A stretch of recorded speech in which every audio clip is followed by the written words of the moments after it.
À ce stade, votre business model décrit les différents segments de votre clientèle cible, la proposition de valeur que vous adressez à chaque segment, les canaux qui vous permettront de délivrer votre offre et les types de relations que vous allez entretenir avec chaque segment de clients.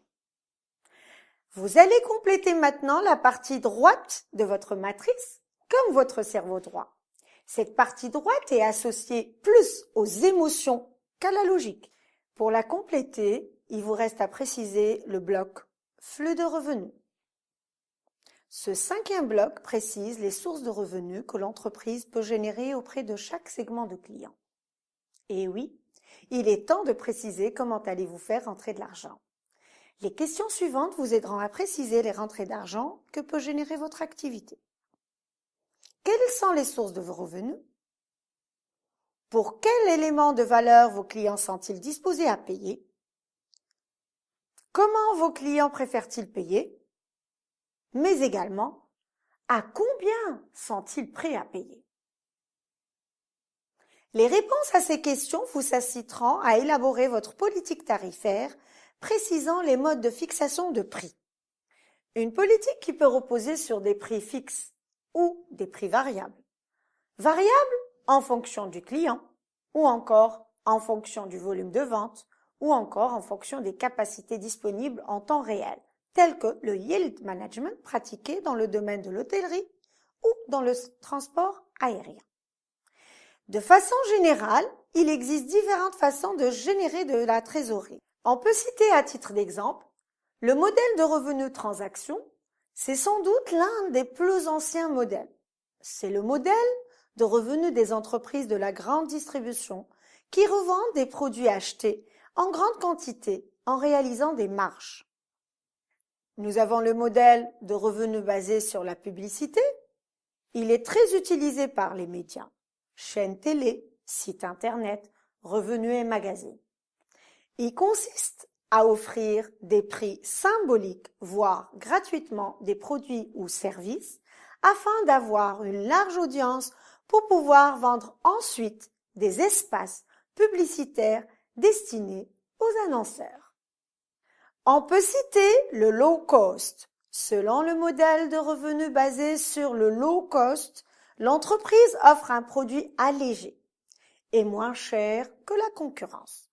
Ce modèle repose sur le fait de réaliser plusieurs économies étalées sur toute la chaîne de valeur, de façon à ce que la somme des économies réalisées soit supérieure aux baisses de prix concédées. Des compagnies aériennes comme Jet4You ou EasyJet utilisent ce modèle de revenu. Nous avons aussi le modèle freemium. C'est le modèle de revenu par excellence. Des réseaux sociaux professionnels comme LinkedIn ou Viadeo, c'est mixte entre le modèle payant et le modèle gratuit. Il consiste à proposer une offre de service gratuitement de façon à générer un grand réseau d'utilisateurs et proposer par la suite un complément de l'offre payant visant une partie du réseau. On peut citer également comme source de revenus le modèle de l'abonnement, très pratiqué par les clubs de sport qui vendent des accès continus à leurs services, ou encore par les magazines et les mensuels. L'entreprise cherche à travers ce type de revenus à transformer des ventes one-shot en ventes récurrentes. Nous avons aussi le modèle de l'imprimante, consiste à vendre un produit d'appel à très faible marge, voire sans aucune marge, et à se rattraper sur les consommables qui lui sont liés. Comme c'est le cas pour les imprimantes, vendues souvent à petit prix, alors que les cartouches d'encre sont vendues à des marges confortables. C'est un modèle utilisé également par les vendeurs de lames à rasoir. On l'appelle également l'hameçonnage, car il oblige le client à acheter régulièrement un type de consommable précis pour continuer à utiliser le produit de base acheté à faible prix.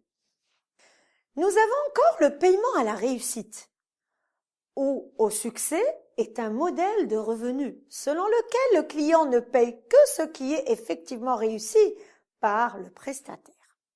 Certains cabinets de conseil qui accompagnent les entreprises pour réduire le coût de fonctionnement ont opté pour ce modèle de revenu. Leurs clients ne payent qu'une proportion des montants effectivement économisés. On peut parler aussi du modèle triangulaire, offreur, utilisateur et payeur.